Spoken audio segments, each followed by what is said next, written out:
Okay, good morning po sa inyong mga kapranchir. Good morning, good morning. Buti hindi ako nakasidente po kagabi. Tumagas yung, ayan po, tumatagas yung ating brake caliper. Buti nakauwi ako. Kaya pala may nakakami fluid doon, nagmamaneho ko na nakabukas yung bintana. Babakasin ko po ngayon to at papakita ko sa inyo. Papagalitan natin ng mga rubber seal o ano pa naman tawag doon. Okay, ang unit ko po ay Nissan Frontier 4x4. Double piston po ito. Okay. Ayan po, may silipin sa sabog-sabog yung fluid yan. Ayan po, may mga talsik. Ayan. Nag-leak. Buti hindi ako na-aksidente. Napansin na nakapatid ko nung umuwi ako kagabi. Okay, balikan ko kayo. Okay, luwagan muna natin yung mga lug nuts bago natin jack up.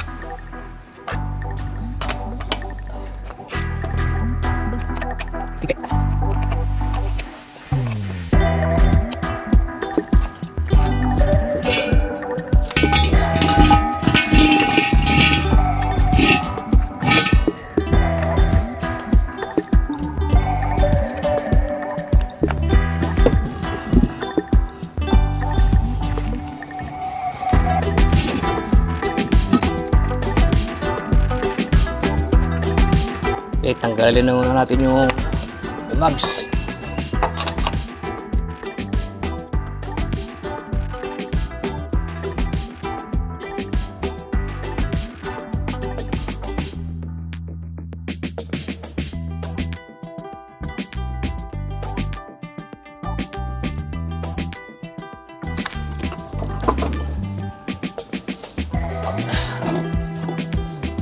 Ito yung mags. Ayan po. Yan, basa ng fluid. Ayan, hindi ko makita. Kaya ang pimag to, basa ng fluid yung paligid eh. Mga maitim po na yan. Fluid yan.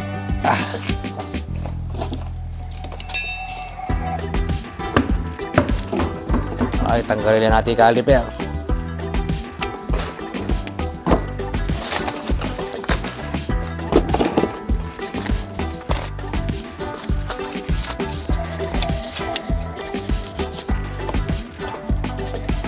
Ipitin natin yung brake line. Simulan na natin. Naipit ko na yung fuel line ng ng fluid line ng vice grip. Naipit ko na. Tanggalin na natin.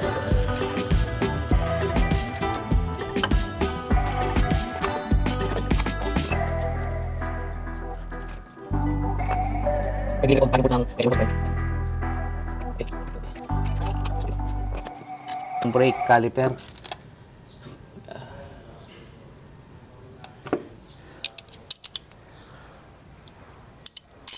Lubagan muna natin sa lining.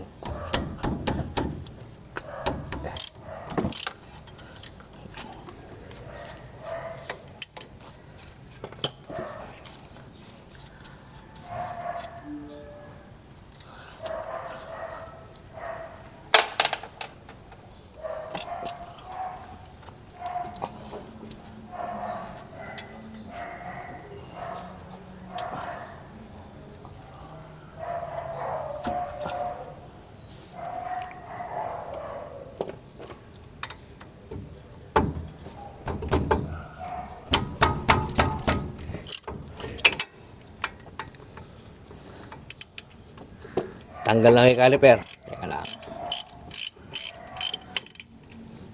Yan ang problema pag hindi ko nagagamit yung sasakyan. Lagi lang kasi nasa garahe ito eh. Bihira naman kami umalis.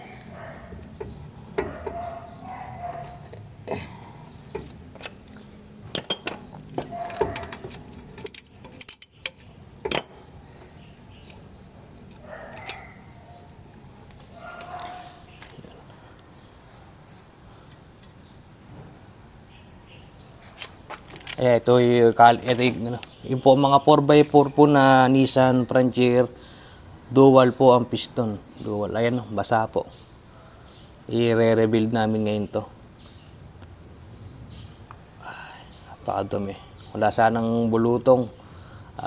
Rubber le papalitan. May rubber ako rito, reserva. Nung nakaraan kasi, nag-rebuild ako sa right side. Okay. Iwi ko na po dito sa bahay yung caliper. Dito kasi ibang tools ko. Okay, kakalasin muna natin to. Ito. Kalasin muna natin bago natin linisin. Ang tumagas lang na piston, ito, yung isa.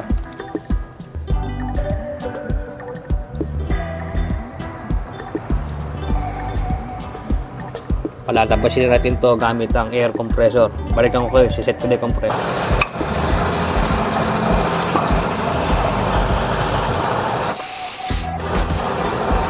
Ayaw, umangat na pa isa. Lumabas na. Isa naman. Teka. Okay, bukas. Tara. Sige, bigla-biglain mo. Sige.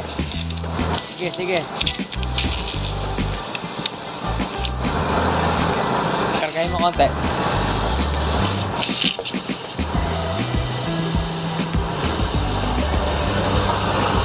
Pagkargahin mo muna. Okay, natanggal na po. Hindi na ipakita. Gusto pala mataas na presyo ng hangin. Okay.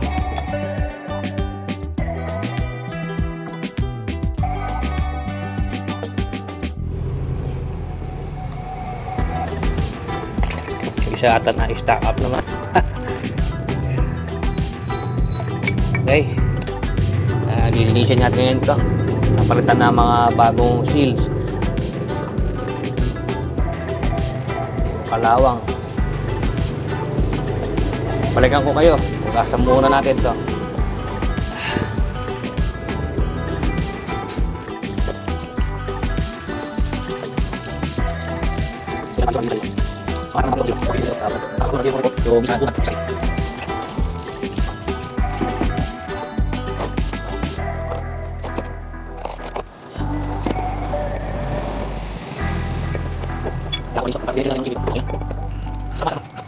Kapranchira, ito pala yung natabi kong spare na may mga goma. Buti may natabi ko kasi isang caliper yung nirebuild ko noon.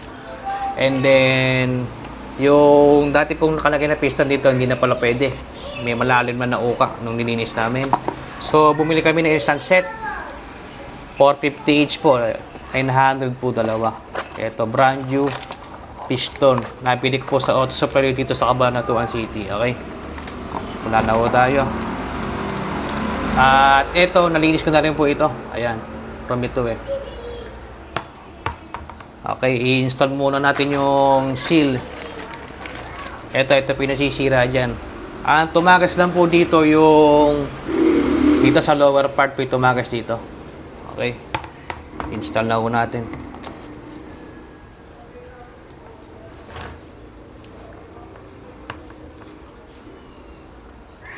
Minsan makakabili po kayo ng gomang ganito, minsan naman sobrang higpit.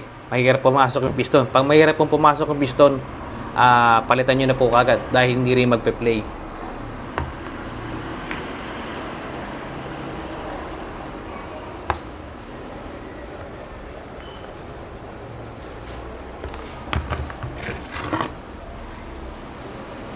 Ito yung tools na ginagamit namin pantanggal ito. Nabili ko sa Lazada. Pantanggal talaga ng mga oil seal. Okay.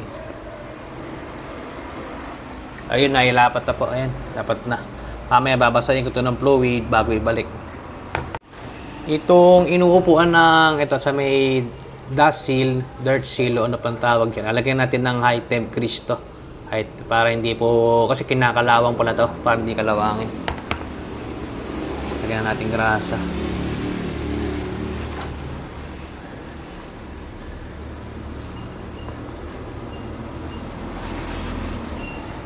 Gamit ko top 1.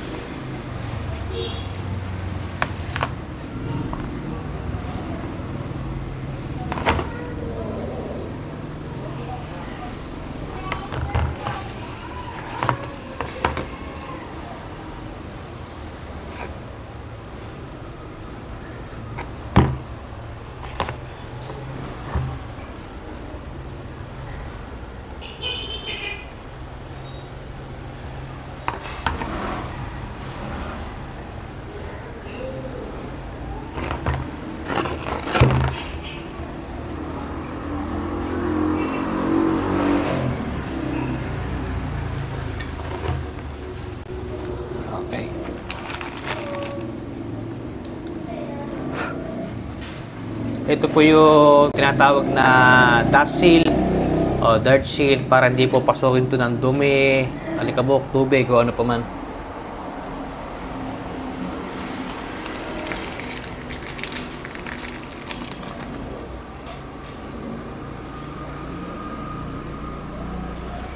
Pasok na namin yung dust seal, hindi ko na nakuha na natin. Eh di sinasabi ko pagka ayos yung nakuha nyo yung pinaka-seal ng caliper, kahit kamay nyo lang po magpasok rito, ayun na lumulubog. Ibig sabihin, okay po yun. Pero pag binamartilyo, ginagato nyo na, hindi po ayos yun. Okay, isang butas na lang o. Maikakabit na namin mamaya sa pickup. Plagan ko kayo.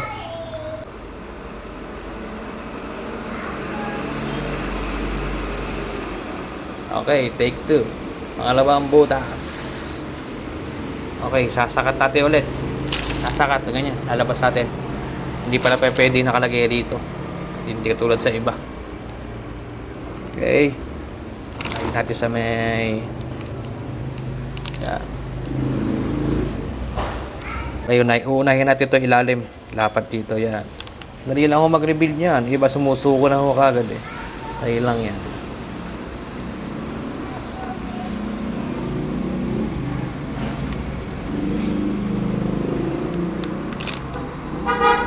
Yan.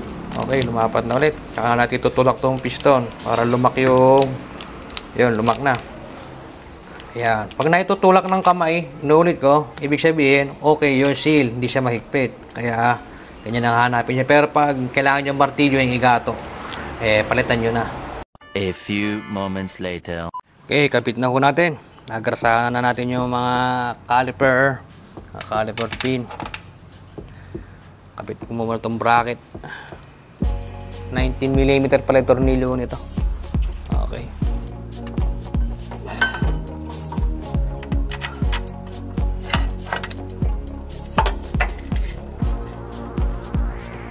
Pagdating po sa preno, wag dapat pinagsasawalang bahala. Napaka mahalaga po niyan mga kaibigan. Mura lang gastos eh. Ito sa naka 1,000 kami ngayon, pero na-save mo yung buhay mo, yung safety nyo, lalo na pag sakay may pamilya nyo. Kaya huwag tayo puro remedyo. Mas mainam po talaga palit. Bala ko po talaga kanan, nililihahin ko lang yung piston. Kaya lang, baka mamaya lumusot din. Aksidente pa kami.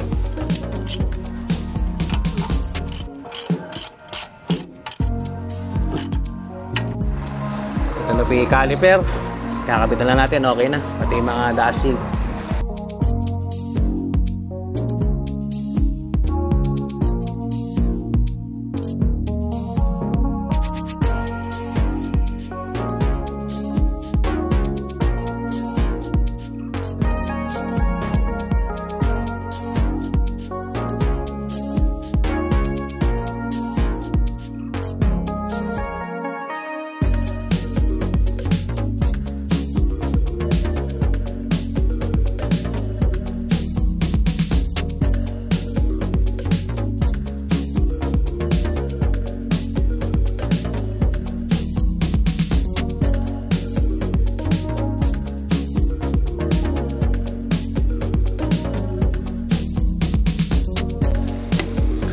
Okay, bomba. Bomba.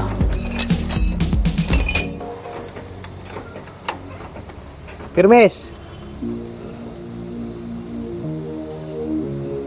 Bomba.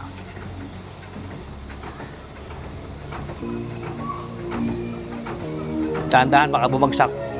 Firmes. Bomba.